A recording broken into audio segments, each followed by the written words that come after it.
عمران خان صاحب کے سارے خواب چکنا چور ہو گئے۔ مذاکرات کے ذریعے حکومت مجھے رہا کرے، میرے مقدمات ختم کرے، مجھے آزادی دے۔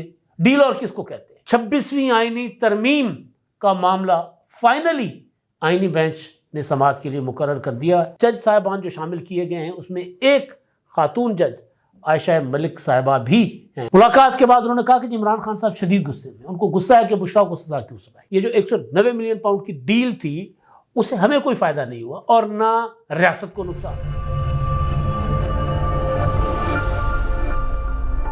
السلام علیکم، میں امداد سمرو۔ کچھ خوابوں کی کہانیاں ہیں، کچھ ڈرونے خوابوں کی کہانیاں جو عمران خان صاحب تک پہنچی ہیں۔ کس طرح پہنچی عمران خان صاحب کے پاس کہانیاں، کیا کہانیاں ہیں اور کس کے خواب ہیں، یہ ہم آپ کے سامنے رکھیں گے۔ 26ویں آئینی ترمیم کا معاملہ فائنلی آئینی بینچ نے سماعت کے لیے مقرر کر دیا اور اب سماعت ہوگی اس کی 27 جنوری کو، اور اس میں جج صاحبان جو شامل کیے گئے ہیں اس میں ایک خاتون جج عائشہ ملک صاحبہ بھی ہیں، جن کو سمجھا جاتا ہے کہ وہ 26ویں آئینی ترمیم کے خلاف ہیں، بلکہ ریسنٹلی انہوں نے ایک مقدمے میں منصور علی شاہ صاحب کی ہاں میں ہاں ملاتے ہوئے جس طرح ریمارکس دیے تھے اور جس طرح ان کی گفتگو تھی، تو ظاہر اس سے لگ یہ رہا تھا کہ وہ آئین 26ویں آئینی ترمیم کے خلاف ہے۔ ان کا حق ہے، لیکن بہرحال آئین کے تحت کام کرنے والے جو ادارے ہیں ان کو آئین کو تسلیم کرنا پڑتا ہے، ماننا پڑتا ہے۔ لیکن بہرحال کیونکہ معاملہ اب 26ویں آئینی ترمیم جائز ہے یا ناجائز، اس کا فیصلہ ہوگا عدالت میں، اور سوال تو یہ ہے کہ کیا عدالت، کوئی بھی عدالت، آئینی ترمیم کو یا آئینی ترمیم کا جائزہ لے سکتی ہے؟ کالعدم کرنا ہے، اس کو معطل کرنا تو دور، جائزہ بھی لے سکتی ہے؟ نہیں۔ ظاہر ہے ساری چیزیں، سارے معاملات عدالت میں آئیں گے، اور ایک بڑے ادارے نے ایک اور ادارے کے ایک بڑے صاحب کو آئینہ دکھا دیا ہے۔ ان سارے معاملات پر بات ہوگی، اور عمران خان صاحب کے پاس ایک راستہ ہے، اور وہ راستہ کون سا ہے وہ میں آپ کو اگلے ولاگ میں بتاؤں گا۔ لیکن ابھی کیونکہ میں نے آغاز کیا تھا عمران خان صاحب کے خواب، تو عمران خان صاحب کے سارے خواب چکنا چور ہو گئے۔ مذاکرات کے ذریعے عمران خان صاحب اپنے لیے راستہ چاہتے تھے، نہیں ملا۔ حکومت مذاکرات میں سنجیدہ نہیں ہے، نہ پہلے دن سنجیدہ تھی نہ اب سنجیدہ ہے۔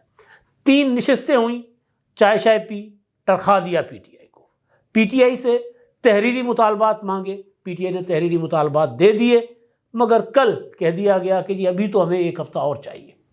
عمران خان صاحب کو اسی دوران سزا ہو گئی القادر ٹرسٹ کیس میں۔ عمران خان صاحب کو تنہا نہیں، ان کی اہلیہ کو بھی سزا ہو گئی۔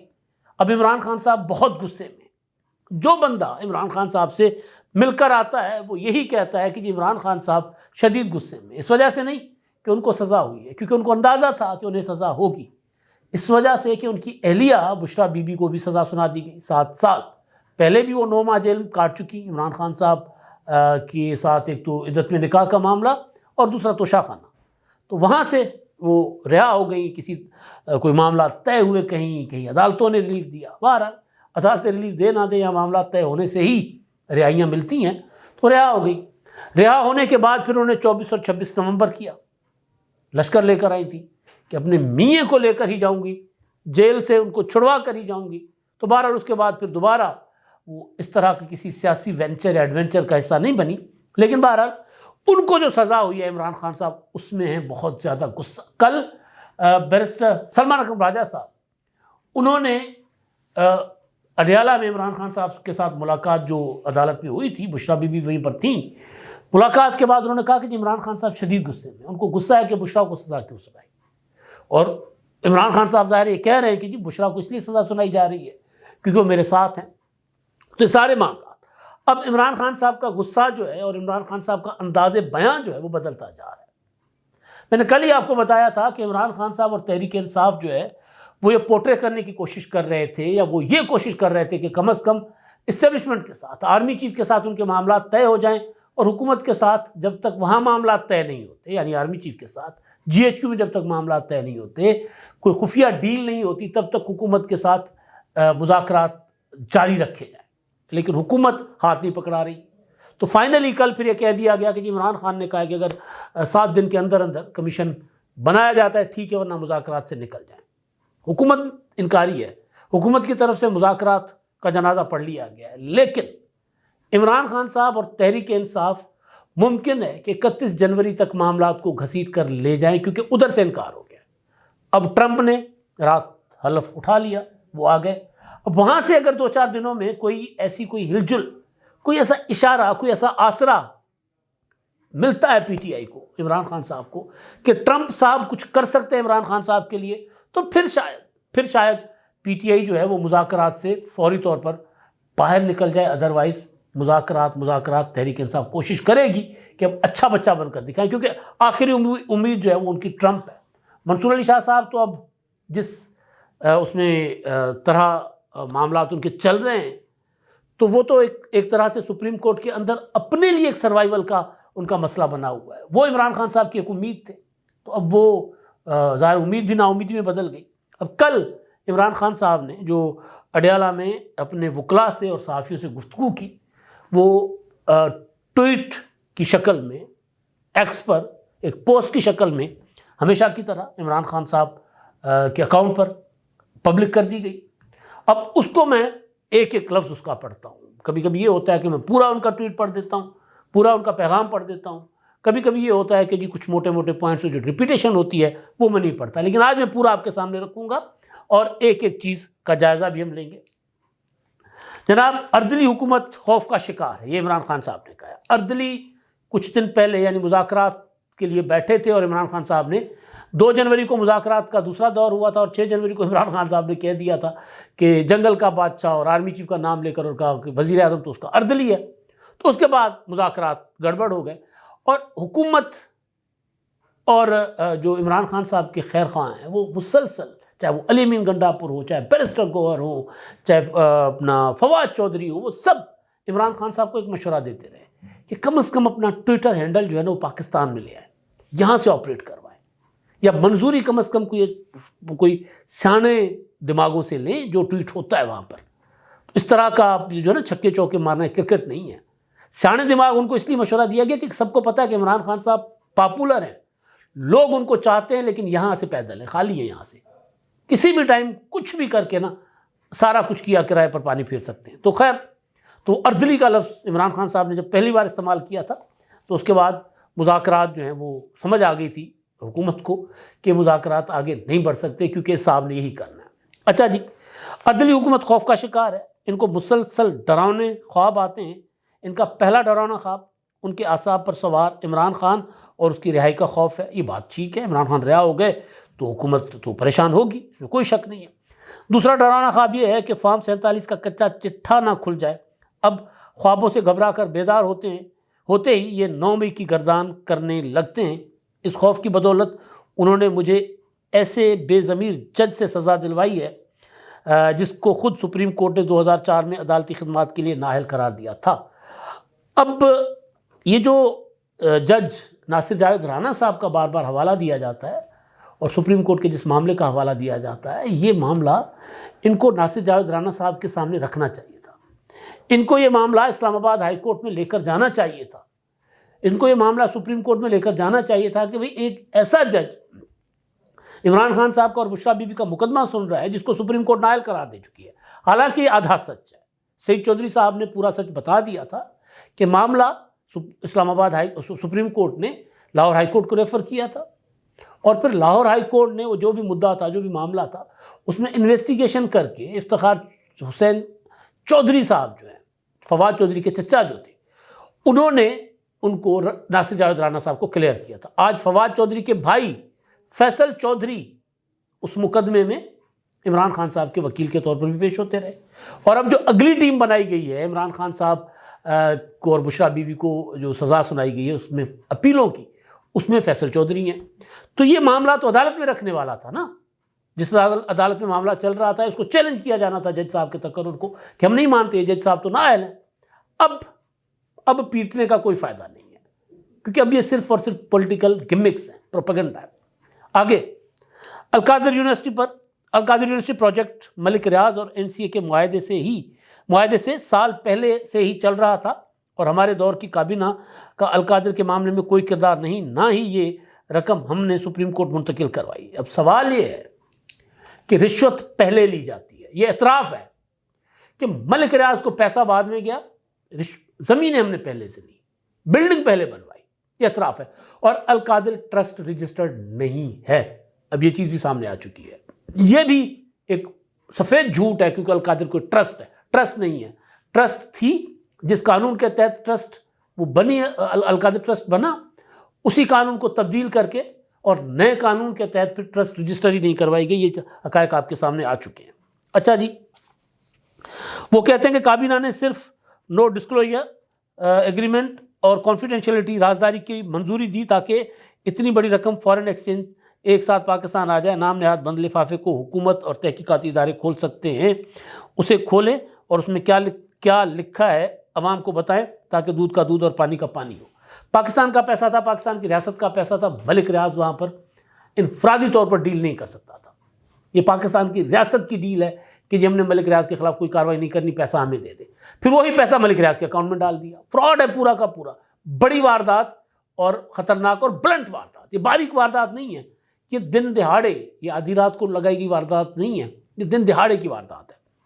زلفی بخاری نے اس کیس میں ویڈیو لنک یا سفارت خانے کے ذریعے پیش ہونے کی درخواست کی تھی، کیونکہ اگر وہ پاکستان آتے تو ان کو عدالت تحفظ نہ دیتی اور باقیوں کی طرح انہیں بھی گرفتار یا اغوا کر کے تشدد کیا جاتا. زلفی بخاری کے گھر پر غیر قانونی چھاپہ مار کر توڑ پھوڑ کی گئی، خاندان کو ہیریس کیا گیا اور ڈیلیں آفر کی گئیں. شہزاد اکبر نے بھی کئی مرتبہ گواہ بننے کی پیشکش کی، مگر چونکہ جعلی حکومت اس مقدمے میں مجھے سزا دینے کا فیصلہ کر چکی تھی، اس لیے ان کو ویڈیو لنک یا سفارت خانے کے ذریعے پیش ہونے کی اجازت نہیں دی گئی. شہزاد اکبر کے بھائی کو اغوا بھی کیا گیا. اب سوال یہ ہے کہ جو ملزمان ہیں، جو مفرور ہیں، بھائی کون سا قانون کہتا ہے دنیا کا کہ وہ گواہ کے طور پر پیش ہوں؟ وہ خود ملزم ہیں. شہزاد اکبر اور زلفی بخاری 190 ملین پاؤنڈ کے ریفرنس میں مفرور ہیں. وہ کہہ رہے ہیں کہ جی انہوں نے کہا کہ جی ہم نے آ کر ویڈیو لنک پر پیش ہونا ہے. بھائی وہ آتے، گرفتار ہوتے. آپ بھی تو جیل میں پڑے، شامل قریشی پڑے ہوئے جیل میں اس عمر میں، محمود الرشید پڑے ہوئے. اگر اتنے سچے اور اتنے کلیئر ہیں تو آ کر پیش ہوتے نا. انہوں نے خود لوگوں کو جیل میں رکھا ہوا ہے. یہ کیا ڈرامہ ہے کہ جی ویڈیو لنک پر گواہی دیں گے؟ بھائی مفرور مجرم جو ہے، جن کے اشتہار نکلے ہوں، وہ کیسے ان کو اجازت دی جا سکتی ہے کہ جی آپ ویڈیو لنک پر آئیں؟ انوکھے لاڑ لیں گے. عجیب و غریب قسم کی یہ ان کی حرکتیں ہیں. القادر ٹرسٹ ایک فلاحی ادارہ ہے جس کے ذریعے غریب طلباء کو سیرت النبی صلی اللہ علیہ وسلم سے روشناس کروایا جا رہا ہے. توبہ استغفار، اب اس پر میں بات نہیں کروں گا کیونکہ ہر معاملے میں مذہبی ٹچ دیتے ہیں. اس سے مجھے کوئی ذاتی فائدہ ہے نہ ہی میری اہلیہ کو. پہلے بھی اچھا جی، اب اس میں نا ایک کمال یہ دلیل ہے عمران خان صاحب کی. وہ یہ کہہ رہے ہیں کہ جی مجھے اور میری اہلیہ کو یہ جو 190 ملین پاؤنڈ کی ڈیل تھی اس سے ہمیں کوئی فائدہ نہیں ہوا اور نہ ریاست کو نقصان ہوا. کل میں بیٹھا ہوا تھا، میں نے پھر ٹویٹ بھی کیا. میں سوچ رہا تھا کہ ایک چور چوری کر لے، واردات میں کامیاب ہو جائے، لیکن بعد میں مال مسروق چوری کے مال سمیت پکڑا جائے، سارا کا سارا مال پکڑا جائے. اس کے بعد عدالت یہ کہہ کر اس کو بری کر دے، مدعی کو کہے کہ آپ کو تو آپ کا مال مل گیا، آپ کا تو نقصان نہیں ہوا، اور چور کو تو کوئی فائدہ نہیں ہوا کیونکہ آپ کا سامان آپ کو مل گیا. چور کو کوئی فائدہ نہیں ہوا، آپ کو کوئی نقصان نہیں ہوا، لہذا چور کو باعزت بری کرتے ہیں. یہ وہ دلیل ہے کہ ہم نے ڈاکہ ڈالا، ہم پکڑے گئے، اس کے بعد ہمارے پکڑے جانے کے بعد پیسہ ریاست کے خزانے میں چلا گیا، اللہ اللہ خیر صلاح، ہمیں پیسے نہیں ملے، ہم نے فائدہ نہیں اٹھایا. اچھا اس معاملے میں یہ نہیں ہے کہ فائدہ نہیں اٹھایا. بھائی 458 کنال زمین، اس کے اوپر ارباں روپے کی جو کنسٹرکشن، اور ٹرسٹ نہیں ہے، ذہن میں رکھیں ٹرسٹ نہیں ہے. ٹرسٹ ہوتی تو بھی بات تھوڑی سی سمجھ میں آ سکتی تھی، ٹرسٹ بھی نہیں ہے. اتنا دن دہاڑے لگایا گیا ڈاکہ، ایک چوری، اوپر سے سینہ زوری. اطراء ہے کہ جی نہیں ہم نے تو کوئی فائدہ نہیں اٹھایا. پہلے بھی 9.5 ماہ بشرا بیگم کو قید میں رکھا گیا اور میرا ساتھ دینے کی سزا دی گئی. گھریلو خواتین کو سیاست میں گھسیٹنا شرمناک ہے اور ہماری روایت کی منافی ہے. بشرا بیگم مضبوط اعصاب کی حامل خاتون ہے، وہ میری کمزوری نہیں طاقت ہے. میں نے پہلے بھی کہا تھا، مختصراً خاتون ورکنگ وومن ہو، گھریلو خاتون ہو، یا پھر سیاست کرنے والی خواتین ہو، کسی کو یہ حق نہیں ہے کہ ان کو گھسیٹے. مریم نواز کیونکہ سیاست کرتی تھی میں نے اس لیے گھسیٹا، فریال تالپور کیونکہ سیاست کرتی تھی میں نے اس لیے گھسیٹا. بھئی آپ کون ہوتے ہیں گھسیٹنے والے؟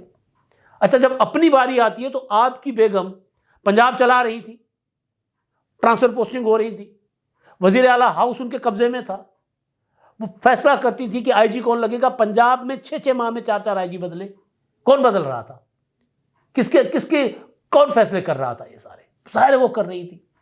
گوڈے گوڈے سیاست میں ملوث تھی، اور اب آپ کہہ رہے ہیں کہ جی وہ بات گھریلو یا نان گھریلو کی نہیں ہے، بات یہ ہے کہ بھائی جرم کیا ہے یا نہیں کیا، نہیں کیا تو معصوم ہے، عدالت نے کہہ دیا کیا ہے، اب آپ کے پاس آگے ہائی کورٹ کا فورم ہے، اور اس کے لیے اب نئی نئی کہانیاں بنائی جا رہی ہیں کہ جی وہ عامر فاروق صاحب جو چیف جسٹس ہیں، انہوں نے ایک جونیئر جج جو نئے آئے ہیں ان کے ساتھ اپنا بینچ بنا لیا، تو لہٰذا عمران خان کو انہوں نے بری نہیں کرنا۔ وکلا جو غیر جانبدار وکلا ہیں وہ یہ کہہ رہے ہیں کہ جی فیصلہ اور ثبوت یہ بتا رہے ہیں کہ عمران خان صاحب اور بشریٰ بی بی کو اپیلوں میں ریلیف شاید ملے، شاید، ناممکن تو کچھ بھی نہیں ہوتا۔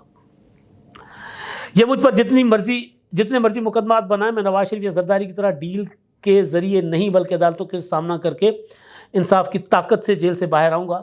ان سے ڈیل پر میں جیل میں رہنے کو ترجیح دیتا ہوں۔ میرے مقدمات یا رہائی کا حکومت یا کسی سے بھی ہونے والے مذاکرات سے کوئی تعلق نہیں۔ اب کسی سے بھی ہونے والے مذاکرات یعنی فوج کے ساتھ، اچھا اگر آپ ڈیل نہیں چاہتے تو فوج کے ساتھ مذاکرات کیوں کر رہے ہیں؟ آپ ڈیل نہیں چاہتے تو حکومت کے ساتھ مذاکرات کیوں کر رہے ہیں؟ بنیادی نقطہ کیا آپ کا؟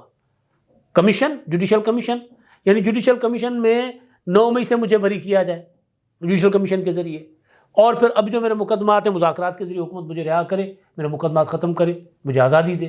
ڈیل اور کس کو کہتے ہیں؟ چاہے حکومت عدالت میں مقدمات میں پیش ہونا، وکیل پیش کرنا بند کر دے، یہ لکھ دے کہ جناب ہم نے مقدمات نہیں چلانے، ڈیل ہی ہے نا، تو میرٹ نہیں، یہ ڈیل ہے۔